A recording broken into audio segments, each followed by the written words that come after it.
সুপ্রিয় দর্শক, অন্তর্বর্তীকালীন সরকারের ১৬ জন উপদেষ্টার মধ্যে অন্যতম একজন হচ্ছেন নাহিদ ইসলাম। কোন মায়ের আদর্শের সন্তান নাহিদ ইসলাম? বিস্তারিত জানতে ভিডিওটি না টেনে শেষ পর্যন্ত দেখতে থাকুন। বৈষম্য বিরোধী ছাত্র আন্দোলনের অন্যতম সমন্বয়ক হচ্ছেন নাহিদ ইসলাম। ছাত্র জনতার আন্দোলনের মুখে আওয়ামী লীগ সরকার পদত্যাগ করে দেশ ছেড়ে পালিয়ে যায়। এরপর ৮ আগস্ট গঠিত হয় অন্তর্বর্তীকালীন সরকার। এই সরকারের ১৬ জন উপদেষ্টার মধ্যে অন্যতম একজন হচ্ছেন নাহিদ ইসলাম। নাহিদ ইসলাম ঢাকা বিশ্ববিদ্যালয়ের সমাজবিজ্ঞান বিভাগের মাস্টার্সের শিক্ষার্থী।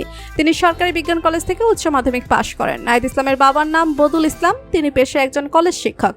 নাহিদ ইসলামের স্থায়ী ঠিকানা ঢাকার বাড্ডা এলাকার বিরাইত ইউনিয়নে। বর্তমানে পরিবারের সঙ্গে থাকেন রাজধানীর দক্ষিণ বনশ্রী এলাকায়। তিনি একই সঙ্গে গণতান্ত্রিক ছাত্র শক্তির সদস্য সচিব হিসেবে দায়িত্ব পালন করছেন। অন্তর্বর্তীকালীন সরকারের উপদেষ্টা হিসেবে জায়গা পাওয়া বিভিন্ন বিষয় নিয়ে নাহিদ ইসলামের মায়ের সাথে কথা বলেছেন মিডিয়ার লোকেরা। আপনার ছেলে অন্তর্বর্তীকালীন সরকারের উপদেষ্টা হয়েছে, মা হিসেবে আপনার অনুভূতি কেমন? তখন নাহিদ ইসলামের মা বলে, আলহামদুলিল্লাহ, অনেক খুশি। এটা আমার জীবনে অনেক বড় পাওয়া মনে হচ্ছে। সবচেয়ে বেশি ভালো হবে দেশবাসী যদি সরকারকে পুনরায় দেশ গঠনে সহায়তা করে। সরকারের দায়িত্বে যারা রয়েছে আশা করি তারা সর্বাত্মকভাবে সরকারকে সহযোগিতা করবে।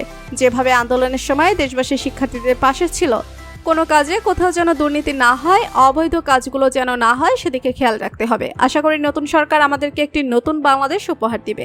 এক সাংবাদিক তখন নাহিদের মাকে প্রশ্ন করে, কোটা আন্দোলনের সময় যখন নাহিদ ইসলামকে খুঁজে পাওয়া যাচ্ছিল না, তখন আপনার কি মনে হয়েছিল? জবাবে নাহিদ ইসলামের মা বলেন, অনেক কষ্ট, অনেক দুঃখ লেগেছিল, ভাষায় বোঝানো যাবে না। এরপর নাহিদকে খুঁজে পাওয়া গেলেও চিকিৎসাধীন অবস্থায় আবারও হসপিটাল থেকে নিয়ে যায়। তখন মনে হচ্ছিল পৃথিবীর সব থেকে জঘন্যতম দেশে বাস করছি আমরা। এরপর কত হয় সেটা মুখের ভাষায় বলা সম্ভব না, তবে সেসব কষ্ট দূর হয়ে গেছে, সব ভুলে গেছি আমরা। বর্তমানে আমার ছেলে একটি ভালো জায়গায় আছে। তো বন্ধুরা, অন্তর্বর্তীকালীন সরকারের উপদেষ্টা নাহিদ ইসলামকে আপনার কেমন লাগে জানিয়ে দিন কমেন্ট করে। আর ভিডিওটি ভালো লেগে থাকলে একটি লাইক দিয়ে চ্যানেলটি সাবস্ক্রাইব করুন। ধন্যবাদ।